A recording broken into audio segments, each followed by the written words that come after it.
Hai teman-teman, selamat datang di Sobat Belajar. Apa sih komunikasi organisasi itu? Kita simak sampai selesai ya teman-teman.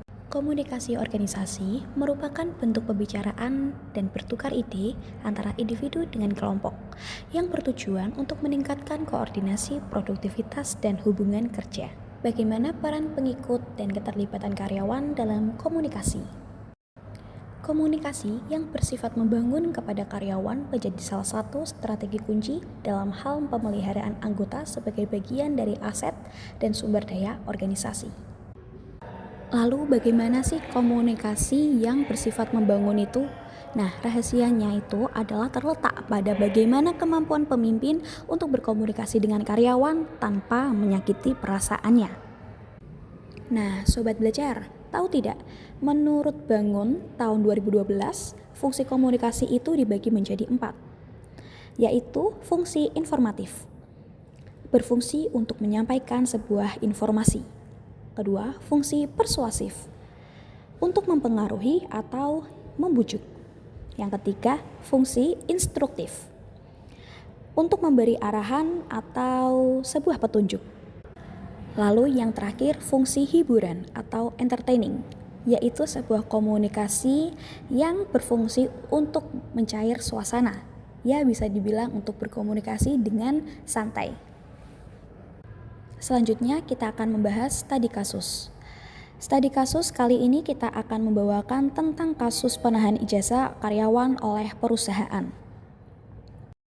Bagaimana pendekatan solusi dalam komunikasi organisasi? Solusi yang bisa dilakukan perusahaan diantaranya meningkatkan komunikasi dua arah, penggunaan saluran komunikasi yang lebih efektif, membangun budaya organisasi yang terbuka.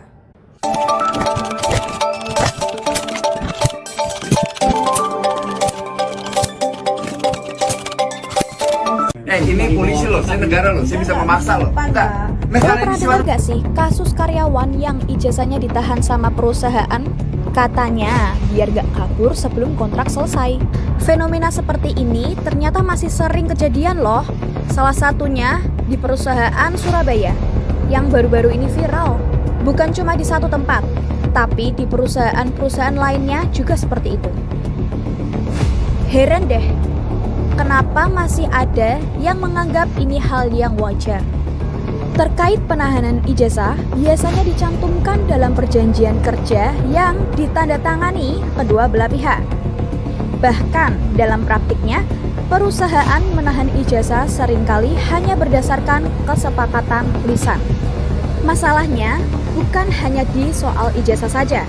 Ini mencerminkan dari komunikasi internal yang bermasalah. Kalau dari awal karyawan udah diperlakukan dengan tekanan, lalu bagaimana karyawan mau tumbuh dan loyal dengan perusahaan? Praktik menahan ijazah itu sangatlah keterlaluan. Followership itu gak bisa dibentuk dengan ancaman. Apakah dari kalian ada yang mempunyai pengalaman yang serupa? Bisa tulis di kolom komentar. Nah, Sobat Belajar, kita sudah di ujung pembelajaran kita. Terima kasih ya teman-teman sudah mau mendengarkan setiap pembelajaran kita pada hari ini tentang komunikasi organisasi.